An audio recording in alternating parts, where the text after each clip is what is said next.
Yeah.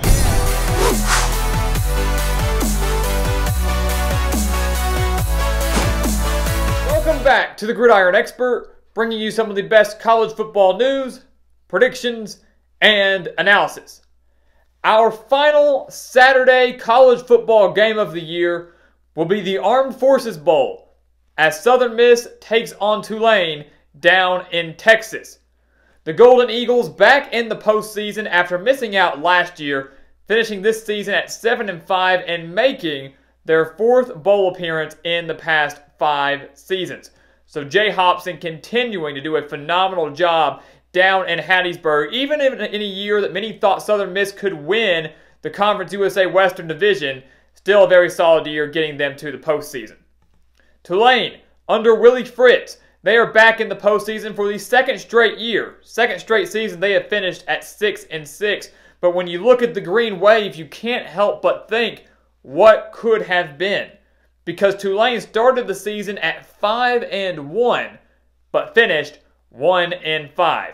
But nonetheless, this American Athletic Conference team, a very tough conference to compete in, especially in their division, making the postseason for the second straight year and looking for their second straight postseason victory.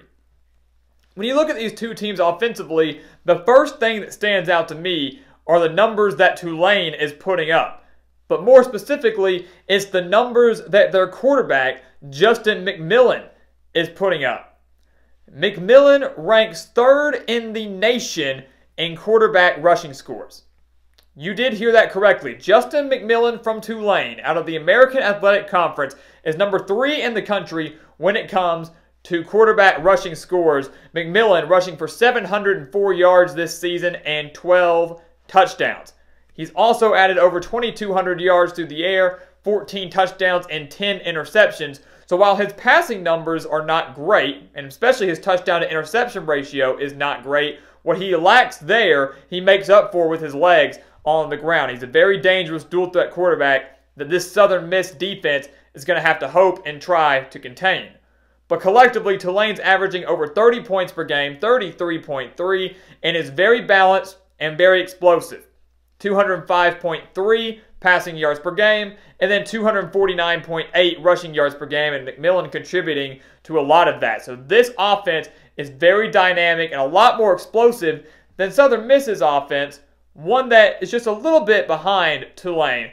27.8 points per game, led by another great quarterback in Jack Abraham, who we expected to have a big year out of the Conference USA, was one of the more experienced quarterbacks in the Conference USA, throwing for over 3,300 yards, 18 touchdowns, but 15 interceptions. So like McMillan here, his touchdown to interception ratio is not great.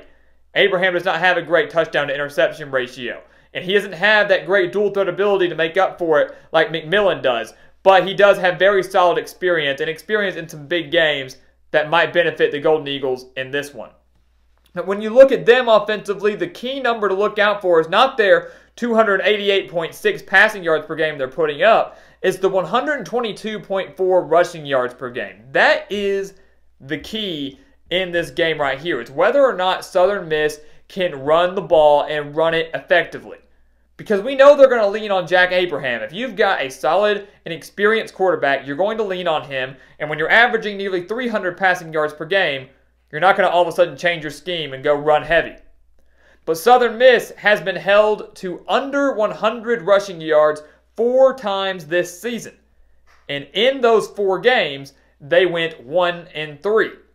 So a key for them, a team that's barely averaging over 100 per game, if they get shut down bad on the run, Tulane's defense can focus more on the pass and shutting down Abraham.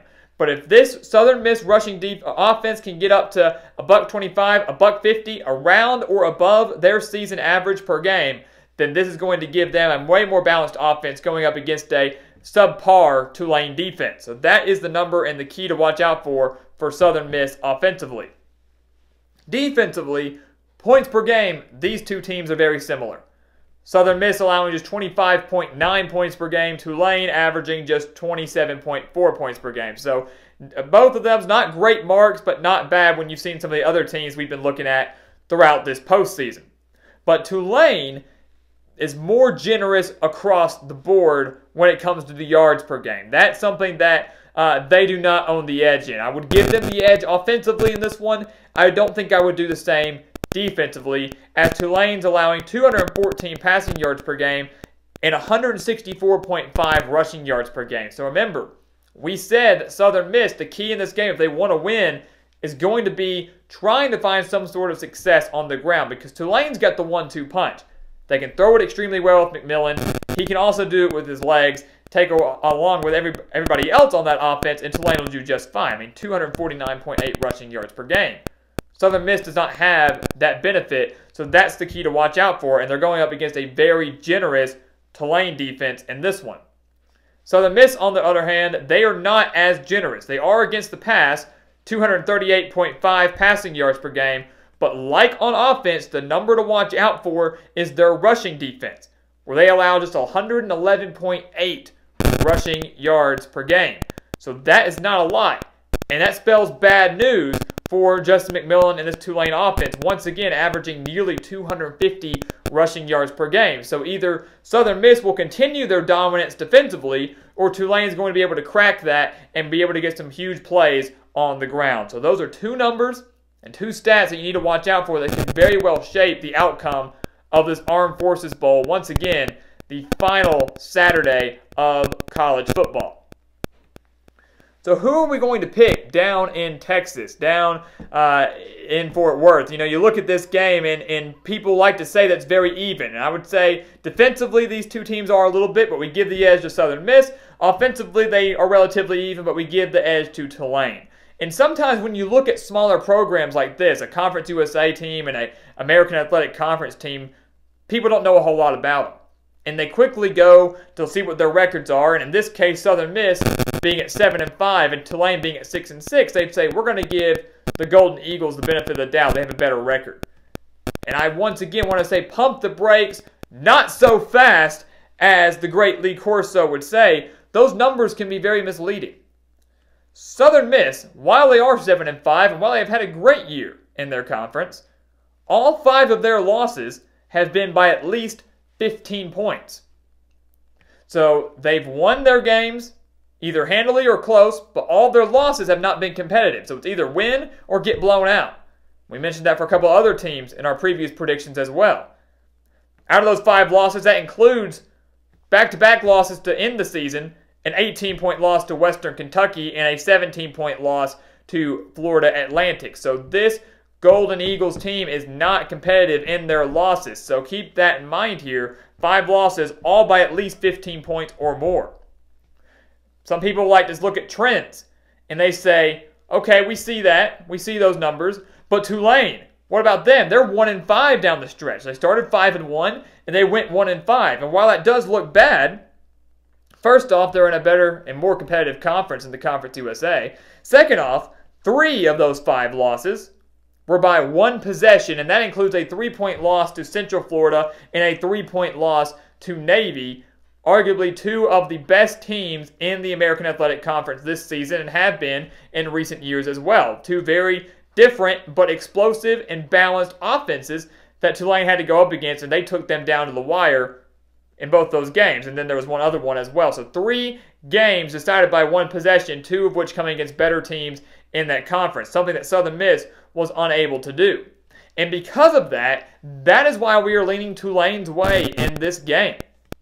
This is a team that does have experience in the postseason from last year, something that Southern Miss does not have. But this is also a Tulane team that's more battle-tested, having faced stiffer and more competitive teams in the American Athletic. They are more explosive offensively than Southern Miss, and I do expect their defense, that has struggled a lot more against the run, to step it up a little bit. Southern Miss does not have a knockout running game, so I don't expect them to all of a sudden rush for 164 or 165 yards in this game, which is what around Tulane's averaging per game. I don't expect that rushing game to come out of nowhere.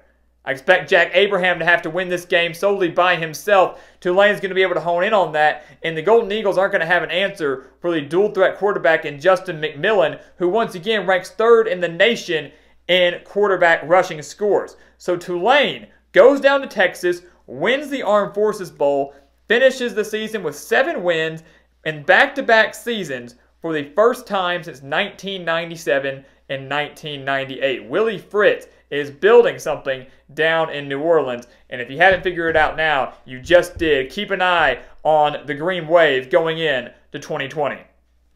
So guys, thank you so much for watching us here on YouTube. Make sure to check out everything we have for you in the description below. We've got the spread pick for the Armed Forces Bowl and all of our other college football bowl picks for the rest of this postseason and going into next year over at thegridironexpert.com. We've got other exclusive college football content and offers for you in the description, so don't miss out on any of it. And as always, thank you for watching. Please continue to like, comment, and subscribe, and we will see you next time on The Gridiron Expert.